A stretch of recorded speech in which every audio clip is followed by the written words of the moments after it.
नमस्कार। रूस यूक्रेन युद्ध में एक बड़ा मोड़ सामने आया है। यूक्रेन ने रूस के अंदर 3 बड़े तेल ठिकानों को निशाना बनाकर तबाह कर दिया है।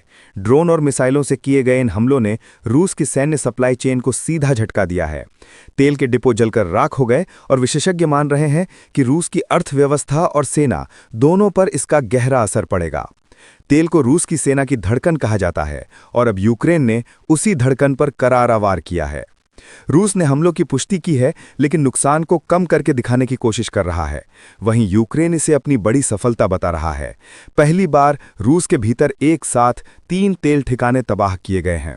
लेकिन इस पूरे घटनाक्रम से सबसे बड़ी चिंता यह है कि रूस अब नेटो देशों पर सीधा आरोप लगाने लगा है। रूस का कहना है कि यूक्रेन को हथियार और तकनीक उन्हीं देशों से मिल रही है जो नेटो का हिस्सा है, यानी इन हमलों के पीछे सीधे सीधे पश्चिमी देशों का हाथ है। यही वजह है कि रूस ने संकेत दिया है, अगर ऐसे हमले बढ़ते गए तो हालात तीसरे विश्व युद्ध की तरफ बढ़ सकते हैं, क्योंकि यूक्रेन और नेटो के बीच की साझेदारी अब रूस के लिए सीधा खतरा बन चुकी है।